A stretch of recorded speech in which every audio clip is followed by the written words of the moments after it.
यशोदा मैया ने नहला धुला दिया और भगवान श्री कृष्ण जमुना की तलहटी के नीचे बैठ करके मिट्टी के डले खाने लगे। माटी खाई है भगवान ने। देखिए राम जी जब आए त्रेता युग में, भजमन नारायण नारायण नारायण जी ने माटी खाई। देखिए तभी तो ब्रज की माटी बड़ी पवित्र है। कैसी माटी है जी? जहाँ पर भगवान खेले कूदे, पवित्र माटी।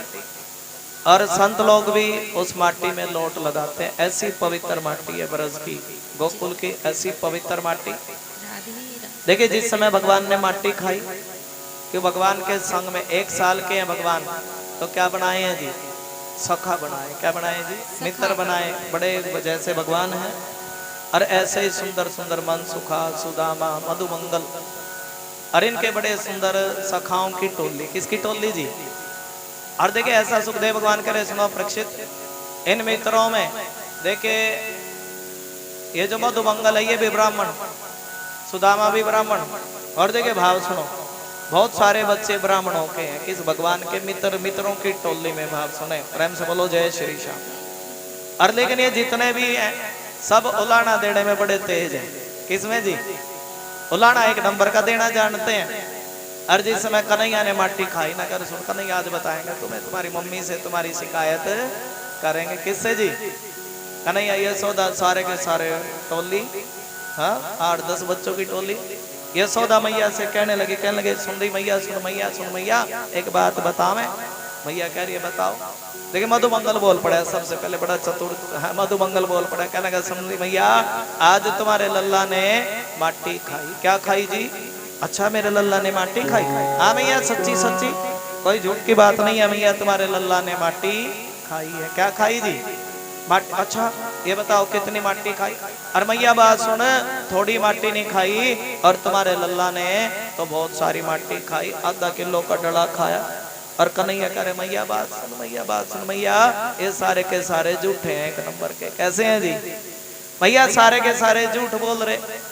हाँ अच्छा मैया ये बता किसने मेरी शिकायत लगाई? कन्हैया ने माटी खाई। मैया कह रही सुन कन्हैया, इस मधुमंगल, ये जो मधुमंगल है ना, इसने शिकायत लगाई कि कन्हैया ने क्या खाई जी? माटी खाई। और भगवान कह रहे, कहने सुन रही मैया बात सुन मैया, इस मधुमंगल के तो सिर पे हाथ रख के कसम खा दूंगा मैंने माटी। मधुमंगल कह रहा भाई मेरे सिर मेरी कसम ना खावे। दूसरे खड़े, पहला डला खाते हुए मैंने देखा तुम्हें अपनी आंखों से, ये दूसरे इनकी कसम खा ले दूसरे खड़े। अरे देखे कन्हैया, मैया ने कान पकड़ लिया। कन्हैया करे सुन रही मैया, मैया कसम गैया की खवा ले, बछड़े की खवा ले और बलदाऊ के मत्थे हाथ रखवाई ले। और मैया बात सुन, 100 अपनी खवाई ले, नंद बाबा की खवाई ले और क्षीर सागर में मोहे खड़ा करवाई ले। और मैया मैंने माटी नहीं खाई। ग्वाल वाले करे सुन रही मैया, तेरे लल्ला ने माटी खाई। क्या खाई जी? माटी खाई है। और मैया एक काम कर, एक बार इसका मोरा खुलवा करके देख। क्या खुलवा करके देख जी? और कन्हैया छोटे से सोचने लगे, अरे अगर मैया ने मेरा मुख खुलवा के देखा तो मेरी चोरी तो यहीं पर पकड़ी जाएगी। क्या पकड़ी जाएगी जी? मेरी चोरी यहीं पर पकड़ी जाएगी। और देखिए नारायण है, भगवान है। और जैसी मैया ने मोरा खुलवाया, देखे भगवान का मुख, अरे कन्हैया मुख खोल के दिखा कितनी माटी खाई। आधा डला खाए, 1 किलो खाई, 2 किलो खाई। अरे भगवान ने जैसे ही मुख खोल करके दिखाया, आज देखिए मैया को भगवान ने लीला, क्योंकि भगवान बताना चाहते हैं। देखिए कन्हैया को हम ये भागवत में कन्हैया को भगवान के रूप में दर्शाया गया। किस रूप में जी? देखिए जब कन्हैया का मोरा खोल करके देखा मैया ने, तो 7 लोक नीचे के। कितने जी? 7। इसलिए इसको नारायण भगवान की कथा कहते हैं, सत्यनारायण भगवान की कथा कहते हैं। कन्हैया को देखे मैया को 7 लोक नीचे के, 7 लोक नीचे के, 7 लोक ऊपर के, पूरे ब्रह्मांड का दर्शन। ब्रह्मांड में तो सब कुछ होता ना, नदी पर्वत पहाड़ झरने मैया को अपने कन्हैया के मुख में दिखाई दिए। और चक्कर खा करके गिरी और मनी मन सोचने लगी, मेरा लल्लो तो क्यों। भगवान ने वो रूप दिखाया ना। क्या दिखाया है जी?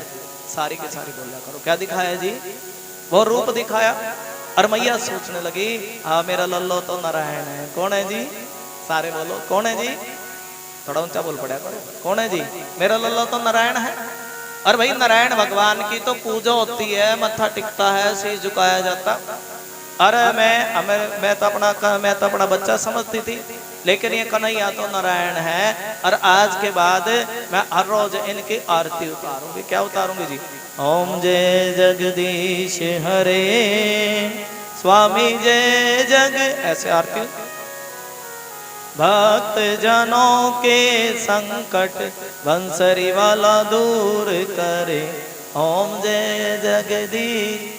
मैं ये तो साक्षात नारायण है जिनको मैं अपना बेटा समझती हूँ। फिर जय श्री श्याम, जय श्री श्याम, जय श्री कृष्ण, जय श्री कृष्ण। और ये साक्षात नारायण है जिनको मैं अपना बेटा समझती हूँ। और ये तो साक्षात भगवान है। और मैं इनकी धूपबत्ती आरती उतारूंगी। कन्हैया सोचने लगा, अरे देखो आज के बाद तो आरती होगी, धूपबत्ती लगा करेगी। क्या लगेगी जी? देखो देवी पूजा आरती होगी, फूल चढ़ जाएंगे, 2-4 आरती होगी, धूपबत्ती, ज्यादा से ज्यादा चुनौरी का भोग लग जाएगा। और लेकिन ये अब जो इतनी जो माखन मिश्री मिलता है ना गोपियों के घर का, क्या मिलता है जी? और ये सारा माखन मिश्री मिलना बंद हो जाएगा। और देखिए कन्हैया ने ऐसी लीला रची। अरे सुनरी मैया, देखिए मैया जब जिस समय ब्रह्मांड का दर्शन किया, चक्कर खा करके गिरी। और कन्हैया ने दुर्गे माता को याद किया। बोलिए सच्चे दरबार की। देखिए वो दुर्गे मैया, हे योग माया, इनको योग माया भी बोलते हैं। हे दुर्गे मैया ऐसी कृपा करना कि मेरे लाल सब कुछ भूल जाए। देखिए मैया को होश आया, मैया सब कुछ भूल गई। अरे चलो ग्वाल वालो, तुम एक नंबर के झूठे हो। और मेरे लाला ने कोई माटी मुट्टी। जय श्री श्याम, जय श्री श्याम, प्रेम से बोलो जय श्री श्याम। बोली बाकी बिहारी लाल, और बोलो जय श्री कृष्ण। अरे मेरे लल्ला ने कोई माटी मुट्टी नहीं खाई। चलो सभी अपने अपने घर चलो। देखिए सभी को अपने अपने घर भेज दिया। और सुखदेव भगवान करें सुनो परीक्षित, वो तो साक्षात नारायण है। और नारायण भगवान और बड़ी लीला करते हैं। क्या करते हैं जी? और मैया से कहते हैं, मैया री मोही, हाँ मैया मोहे तो माखन बड़ा अच्छा लगता है। क्या अच्छा लगता है जी? मैया मुझे माखन बड़ा अच्छा लगता है। और मैया एक बात बताओ भाई, मुझे अपने घर से ज्यादा गोपियों के घर का माखन बड़ा अच्छा लगता है। और देखिए ये बात, प्रेम से बोलो जय श्री श्याम। एक दिन श्याम सुंदर कह रहे थे, मैया मुझे माखन भाता है। और मैया तो मुझे ये जो मुझे तू मेवा पकवान खाने के लिए कहती है ना, ये मुझे अच्छे नहीं लगते। क्या नहीं लगते जी? देखिए बड़ी अद्भुत कथा। मैया मुझे मेवा पकवान अच्छे नहीं लगते, और मैया मुझे तो माखन अच्छा लगता है। और ये बात गोपियों ने सुन ली। किसने सुन ली जी? भाई श्याम सुंदर कह रहे हैं कि मुझे माखन अच्छा लगता है। और ये बात तभी सभी की सभी गोपियां देखिए माखन, ताजा ताजा माखन निकालती। और मैं मन में भाव रखती कि एक दिन हमारे घर भगवान आएंगे और हमारे घर का भी माखन खाएंगे।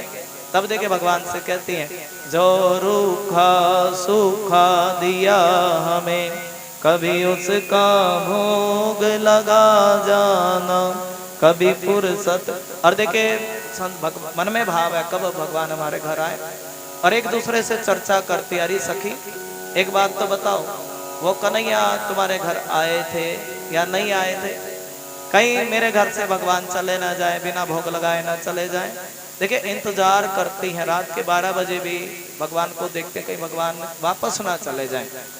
और देखिए ऐसा भाव, मटकी लटकाती हैं। और जब सुखदेव भगवान कहते हैं, सुनो परीक्षित, जब भगवान भोग लगाते हैं ना तो भक्तों के पापों को हरते हैं। किसको हरते हैं जी? जब भगवान कन्हैया भोग लगाते हैं तो घंटी बजाए मंदिर में, भगवान प्रसन्न होते हैं। जब मंदिर की घंटी बजती है, आरती में भी जब घंटी बजती है तो परमात्मा प्रसन्न होते हैं। और भगवान जब भोग लगाते हैं तो सभी के पाप हर लेते हैं। और गोपियां इस बात को जानती हैं कि हमारे पाप हरे जाएंगे। क्या हरे जाएंगे जी? तभी तो मन में इच्छा है कि कब भगवान हमारे घर आए और कब हमारे घर का भोग लगाएं। और देखिए भगवान ग्वाल बालों से कहने लगे, वो लीला रचनी है भगवान को। अरे ग्वाल बालों एक बात तो बताओ, अरे ग्वाल बालों एक बात तो बताओ, अरे तुम ऐसे 1.5 अड्डी के पतले क्यों? क्या पूछा जी? ऐसे 1.5 अड्डी के पतले क्यों? ग्वाल वाले करे क्या बताएं कन्हैया, अरे माखन खाने के लिए नहीं मिलता और हमारी माँ सारा माखन मथुरा बेच देती है। भगवान करे ये कोई अच्छी बात थोड़ी है। अरे गैयों की सेवा हम करें और ये माखन खा करके मथुरा वाले मोटे हो जाएं। और ये तो कोई आज से हमें काम करेंगे, हम गोपियों के घर, हाँ गोपियों के घर माखन चोरी लीला रची। तभी तो भगवान, प्रेम से बोलो जय श्री श्याम। इनको माखन चोर, हाँ जी बोले माखन चोर भगवान की जय हो। माखन चोरी ग्वाल बालों को लेकर के गए क्यों? देखिए जब ये बंदर गए थे भगवान के संग में, राम जी के संग में रावण के पास गए थे क्या नहीं जी बंदर? और देखिए तब बंदरों को कुछ खाने के लिए नहीं मिला रावण के यहाँ, वो ऋण उधार था भगवान के ऊपर। किसका ऋण जी बताओ? बंदरों का। और लेकिन सुखदेव भगवान कह रहे हैं, सुनो परीक्षित, भगवान अपने पर किसी का ऋण उधार बंदरों की टोली संग में लेकर के गए। किसकी जी? देखिए गोपियों ने मटकी ऊंची लटकाई और भगवान ने भी 7-8 बच्चों को घोड़ा बनाया और सबसे ऊपर भगवान चढ़ गए। एक गोला नीचे डाला तो बंदरों ने माखन खाया। किसने खाया है जी? बंदरों ने, मोरों ने माखन खाया। और सभी ग्वाल वाले एक के ऊपर एक आए, भगवान ऊपर ही लटके रह गए। बोलो जय श्री श्याम। और गोपियों के मन का भाव था, जब भगवान हमारे घर आएंगे उस रूप का दर्शन करेंगे, भगवान के रूप का दर्शन करेंगे और भगवान को रंगे हाथों पकड़ लेंगे। कैसे पकड़ लेंगे जी? देखिए तभी तो एक युक्ति अपनाई गोपियों ने, एक घंटी बांध दी। क्या बांध दी जी? घंटी। उस माखन की मटकी से घंटी बांध दी। और देखिए जैसे ही भगवान माखन खाने लगे, कौन खाने लगे? भगवान तो जानते थे अगर मैंने इस गोपी के घर का माखन नहीं खाया तो इसकी इच्छा अधूरी रह जाएगी। और जैसे ही भगवान ने माखन खाया, घंटी बज पड़ी। क्या बज पड़ी जी? और भगवान घंटी से कहने लगे, अरे घंटी की बात तो बताओ भाई। सभी ने माखन खाया, मधुमंगल ने माखन खाया तो कतई नहीं बोली, सुदामा ने माखन खाया कतई नहीं बोली, और सभी बंदरों ने, मोरों ने, सभी ने माखन खाया। मेरी बारी में क्यों? मेरे से क्या दुश्मनी है तुम्हारी? और जब मैंने माखन खाया तुम जोर जोर से बज पड़ी। घंटी कह रही, क्या लगी? सुनो प्रभु, अरे जब भगवान भोग लगाते हैं तो घंटी को तो बजना ही, घंटी बजती है नहीं, भगवान भोग लगाए तो घंटी भी रखा करो। घंटी जब भोग लगता है तो घंटी जरूर बजनी चाहिए। और देखिए क्या बजाई है जी? घंटी बजी और गोपियों ने रंगवा था भगवान को। अरे कन्हैया तुम्हारी माँ क्या कहती? और जब तक मेरे लाल को रंगे हाथों नहीं पकड़ के लाओगी तब तक तुम्हारी बात नहीं मानूंगी। और आज तो हमने तुम्हें रंगे हाथों पकड़ लिया। क्या पकड़ लिया जी? देखिए गोपियां यशोदा मैया के द्वारे जाती और यशोदा मैया कहती, सुन रही गोपियों, जिस दिन मेरे लल्ला को रंगे हाथों पकड़ लोगी ना उस दिन मैं तुम्हें। और गोपियां कहती, सुन रही मैया, तुम्हारा लल्ला हमारे घर का दूध पी करके बिगड़ गया। क्या पी कर जी? और मैया माखन खा करके। और मैया दूध माखन की कोई बात नहीं है, और तुम्हारा लल्ला ना बड़ा कैसा है जी? प्रेम से बोलो जय श्री कृष्ण। और तुम्हारा लल्ला बड़ी ठिठोली करता है, और कभी तो ये हमारे बछड़े खोल देता। क्या खोल देता जी? भगवान गोपियों के घर जाते थे, माखन चुराने के लिए जाते थे और उनके बछड़े भी खोल देते भगवान। और कभी एक गोपी कह रही, मैया बछड़ों की भी कोई बात नहीं, बछड़े दोबारा से बांध ले। और लेकिन एक दिन तो तुम्हारे लल्ला ने मेरी चोटी खाट से बांध दी। ऐसा उद्यमी है तुम्हारा लल्ला। प्रेम से बोलो जय श्री श्याम। और देख मैया, आज एक गोपी ने जिस समय माखन की चोरी करने लगे, भगवान माखन खाने लगे, एक घंटी बजी तो गोपियों ने पकड़ लिया। एक मोटी सी गोपी ने हाथ पकड़ लिया। क्या पकड़ लिया जी? एक मोटी सी गोपी ने कन्हैया का, भगवान करे देख तो ले, अरे तुम्हारा हाथ कैड़ा और मेरा हाथ बड़ा नरम है। कैसा है जी? और गोपी एक काम कर, प्रेम से बोलो जय श्री श्याम। अच्छा जोर लगा के बोलो जय श्री श्याम। जय श्री श्याम। हाँ?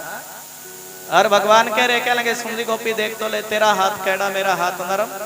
और गोपी एक काम कर, मेरा ये हाथ छोड़ दे और मेरा दूसरा हाथ पकड़ ले। क्या पकड़ ले जी? देखिए भगवान ने अपना हाथ छुड़वा दिया और उसके देवर का हाथ उसके हाथ में दे दिया। और वो गोपी यशोदा मैया के द्वारे पहुंची, कहने लगी, सुन रही मैया देख, आज मैं तेरे लाल को पकड़ करके ले आई हूँ। किसको पकड़ करके ले आई थी? और यशोदा मैया करे, कहने लगे, सुन रही गोपी, आज कहीं तो भोलेनाथ की बंगिया तो नहीं पी करके आई? अरे नहीं मैया, मैं तुम्हारे लल्ला को पकड़ करके ले आई हूँ। किसको पकड़ के ले आई थी? यशोदा मैया कह रही, सुन रही गोपी, एक बार पीछे मुड़ के देखे, मेरा लल्ला के तुम्हारी सास का लल्ला। पीछे मुड़ के देखा, ये तो मेरी सासू माँ का लल्ला है। किसका लल्ला जी? और भगवान कहते, भाई अरे मैया जानती, अरे गोपी जानती हो, और मैं किसी का उलाना पसंद नहीं करता। और आज तो तुम्हारे सास के लल्ला का तुम्हारे हाथ में दिया, कल उलाना लेकर के आई तो तुम्हारे खसम का हाथ तुम्हारे हाथ में। ऐसे देखिए छलियां नटखट है भगवान। प्रेम से बोलो जय श्री श्याम। एक बार बोलो जय श्री श्याम। रोज मेरी खिड़की से झांकता है वो, ताजा ताजा माखन मांगता